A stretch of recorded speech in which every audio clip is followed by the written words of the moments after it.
Assalamualaikum warahmatullahi wabarakatuh. Baiklah anak-anakku sekalian, bertemu lagi di hari ini terkait dengan materi kita, yaitu hukum dan kebijakan publik. Sebagaimana saya sendiri dosen pengampunya, dalam hal ini saya akan menjelaskan terkait dengan materi kita, yaitu analisis kebijakan publik. Baiklah, untuk mempersingkat waktu, segera kita masuk materi yang pertama, yaitu analisis kebijakan publik. Sebelum kita memaparkan lebih jauh terkait dengan proses kebijakan publik, kemudian metode analisis kebijakan publik, alangkah lebih baiknya kita mengetahui terlebih dahulu apa itu dari analisis kebijakan publik. Yang pertama yaitu pengertian analisis kebijakan publik. Pengertian lain mengenai analisis kebijakan dikemukakan oleh Dunn menyatakan bahwa secara umum analisis kebijakan dapat dikatakan sebagai suatu aktivitas intelektual dan praktis yang ditujukan untuk menciptakan secara kritis, menilai dan mengkomunikasikan pengetahuan tentang dan di dalam proses kebijakan. Dalam hal ini, analisis kebijakan publik dilakukan pada awal di dalam pembuatan suatu kebijakan, yang mana dilakukan suatu pengamatan terkait dengan kebijakan yang telah terjadi, sehingga di dalam atau hasil dari pengamatan kebijakan yang telah terjadi itu akan terbentuk kebijakan baru yang bertujuan untuk melindungi kepentingan umum. Selain pendapat Dunn, ada lagi yaitu pendapat Dror dalam buku Wahab yang menjelaskan atau mendefinisikan bahwa analisis kebijakan sebagai suatu pendekatan dan metodologi untuk mendesain dan menemukan alternatif-alternatif yang dikehendaki berkenaan dengan sejumlah isu yang konflik. Dalam hal ini berarti pendekatan atau metode yang digunakan ini sudah dikemas sedemikian rupa sehingga nanti timbullah alternatif-alternatif di dalam menyelesaikan berbagai macam isu yang terjadi di masyarakat. Jadi, dengan adanya analisis kebijakan ini, maka pemerintah mengetahui atau menemukan alternatif apa yang cocok untuk memecahkan masalah yang terjadi di dalam masyarakat, sehingga pemerintah dapat mengeluarkan suatu kebijakan demi melindungi kepentingan publik. Baiklah, itu tadi terkait dengan pengertian analisis kebijakan publik. Jadi dalam hal ini maksud atau pengertian dari analisis kebijakan publik intinya suatu metode atau suatu pengamatan di mana pengamatan itu dilakukan terhadap kebijakan yang telah terjadi, kemudian dilakukan pengamatan guna untuk membuat kebijakan baru untuk melindungi kepentingan publik atau kepentingan masyarakat. Itulah yang dinamakan dengan analisis kebijakan publik. Baiklah, untuk materi yang kedua yaitu proses kebijakan publik.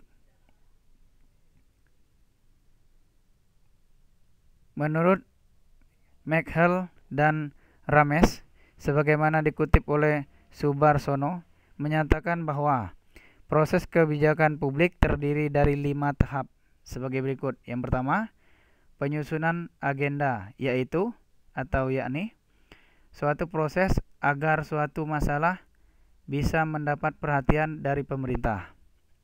Penyusunan agenda merupakan perumusan masalah dalam memasukkan pengetahuan yang relevan dengan kebijakan yang mempersoalkan asumsi-asumsi yang mendasari definisi masalah dan memasuki proses pembuatan kebijakan melalui penyusunan agenda. Perumusan masalah dalam perumusan masalah dapat membantu menemukan asumsi-asumsi yang tersembunyi, mendiagnosis penyebab-penyebab, memetakan tujuan-tujuan yang memungkinkan, memadukan pandangan-pandangan yang bertentangan, dan merancang peluang-peluang kebijakan yang baru. Itulah terkait dengan penyusunan agenda. Jadi ada beberapa macam di situ. Mulai dari perumusan masalahnya, kemudian mendiagnosa penyebab-penyebab terjadinya atau latar belakang timbulnya kebijakan publik itu, kemudian memetakan tujuan kenapa diadakan kebijakan publik, kemudian memadukan pandangan yang bertentangan tersebut menjadi satu, dan merancang peluang di dalam membentuk kebijakan yang baru. Kemudian yang B-nya formulasi kebijakan, yakni proses perumusan pilihan-pilihan kebijakan oleh pemerintah. Formulasi kebijakan dalam hal ini merupakan tahap peramalan yang dapat menyediakan pengetahuan yang relevan dengan kebijakan tentang masalah yang akan terjadi di masa yang akan datang sebagai akibat dari diambilnya alternatif sekarang, termasuk tidak melakukan sesuatu. Peramalan dapat menguji masa depan yang potensial dan secara normatif bernilai.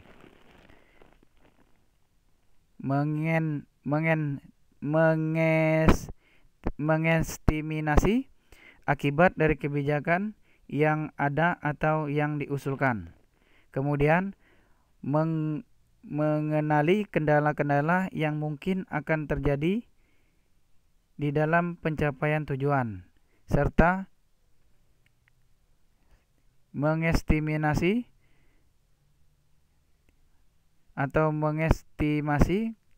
kelayakan politik atau dukungan dan posisi dari berbagai pilihan. Itulah terkait dengan formulasi kebijakan. Maksudnya formulasi kebijakan ini bagaimana untuk membuat kebijakan baru sesuai dengan atau tidak lari dari kebijakan yang telah terjadi, sehingga di dalam kebijakan baru terdapat beberapa perubahan terkait dengan kebijakan yang telah dibuat. Kemudian dalam hal ini yang poin C-nya, pembuatan kebijakan, yakni proses ketika pemerintah memilih untuk melakukan suatu tindakan atau tidak melakukan suatu tindakan. Dalam hal ini artinya ada dua alternatif, pemerintah melakukan suatu tindakan atau tidak melakukan tindakan. Seperti dalam hal ini, dalam hal wabah COVID-19 ini, di sini pemerintah harus memilih salah satu dari tindakan, yaitu melakukan suatu tindakan seperti melakukan PSBB, atau selain itu juga melakukan pelarangan terhadap pemudik untuk tidak melakukan mudik. Oleh karena itu, di dalam pembuatan kebijakan ini, pemerintah melihat terlebih dahulu bagaimana akibat yang akan terjadi. Kemudian barulah pemerintah memilih melakukan atau tidak melakukan suatu kebijakan.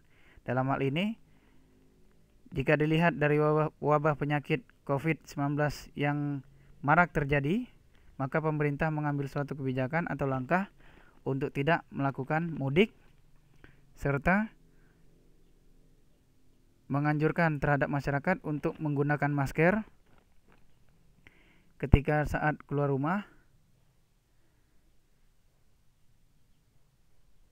dan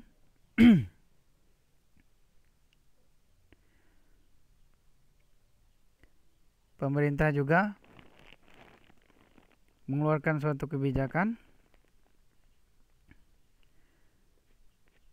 seperti dana-dana yang tadinya digunakan untuk pembangunan dialihkan untuk dana COVID-19 ini. hal ini di dalam pengambilan kebijakan ini menunjukkan bahwa dapat membantu pengambilan kebijakan pada tahap implementasi kebijakan. Jadi di dalam pembuatan kebijakan ini, disinilah tahap untuk pengambilan kebijakan sebelum terjadinya implementasi kebijakan publik di dalam masyarakat. Kemudian yang D-nya, implementasi kebijakan, yaitu proses proses untuk melaksanakan kebijakan supaya mencapai hasil.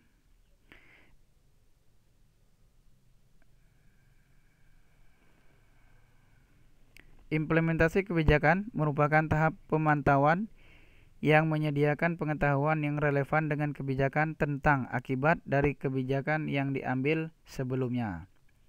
Jadi di dalam hal ini dilakukan implementasi kebijakan, yaitu melihat atau mengamati bagaimana kebijakan itu telah dijalankan di dalam masyarakat. Apakah akan berdampak positif ataukah negatif? Jika suatu kebijakan berdampak positif, maka kebijakan tersebut segera dicabut oleh pemerintah. Selanjutnya yaitu evaluasi kebijakan. Yaitu proses untuk memonitor dan menilai hasil atau kinerja kebijakan. Evaluasi kebijakan merupakan tahap terakhir dari proses kebijakan publik terkait dengan penilaian kebijakan atau evaluasi. Evaluasi merupakan kegiatan untuk menilai tingkat kinerja dari suatu kebijakan. Sejauh mana kebijakan tersebut mencapai sasaran dan tujuan.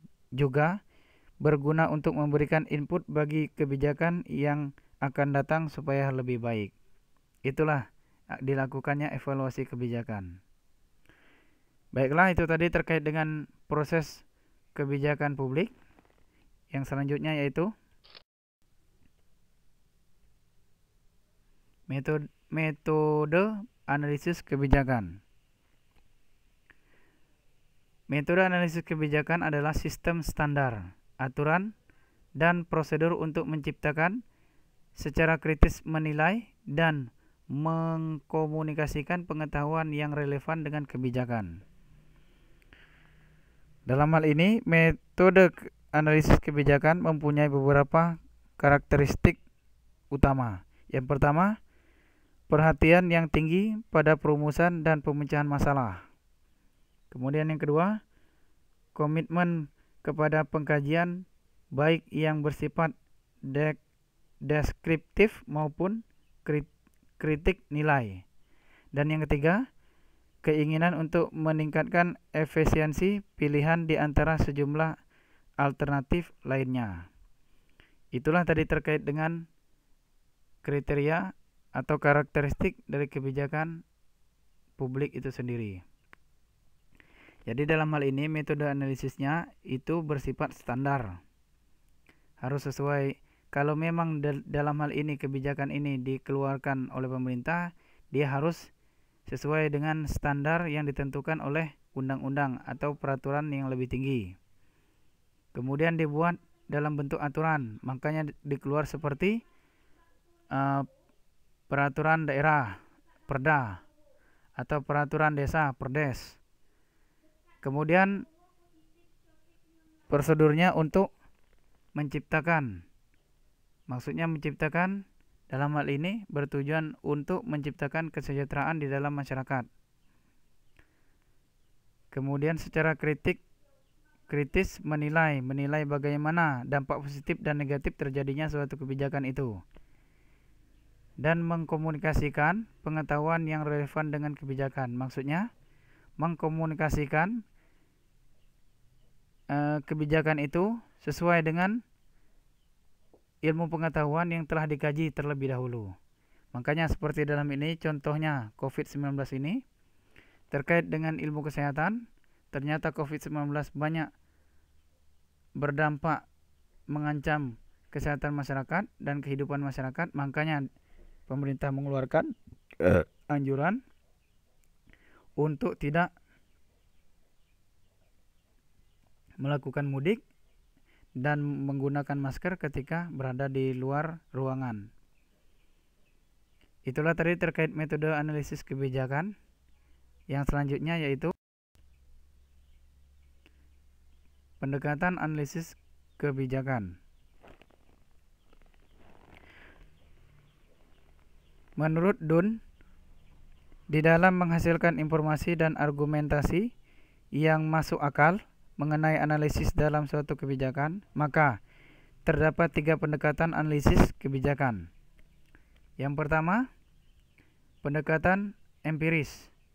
Pendekatan empiris ditekankan terutama pada penjelasan berbagai sebab dan akibat dari suatu kebijakan publik tertentu.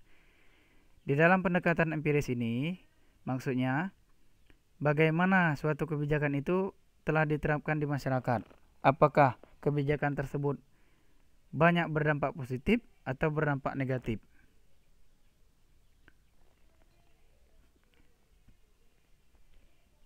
Di sini pernyataan utama bersifat faktual atau apakah sesuatu yang ada, dan macam informasi yang dihasilkan bersifat deskriptif atau penjelasan. Analisis ini misalnya dapat menjelaskan atau meramalkan pengeluaran publik untuk kesehatan, pendidikan, atau jalan-jalan raya.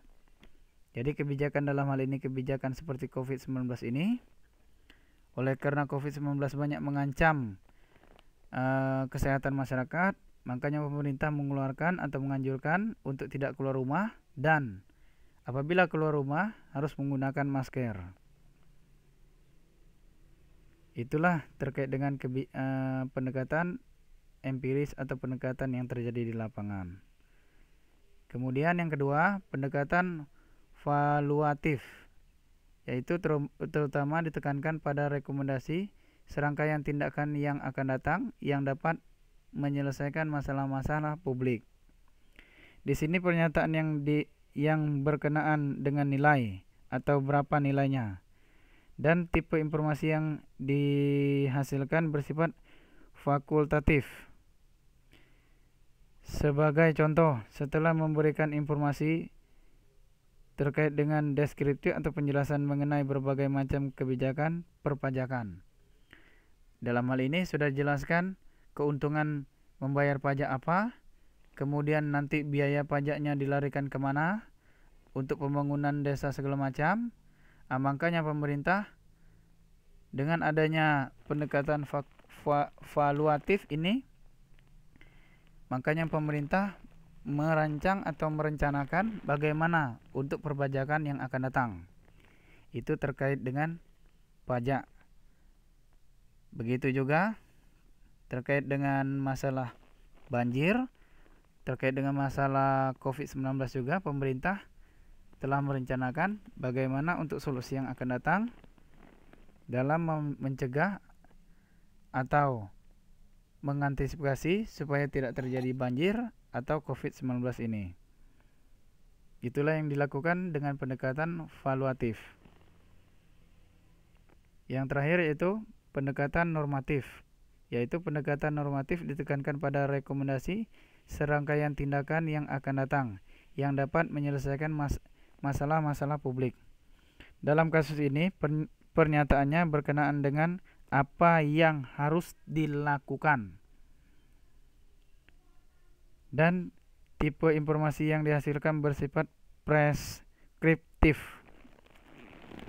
Jadi dalam hal ini setiap kebijakan publik itu yang dianalisis yaitu apa yang harus dilakukan oleh pemerintah.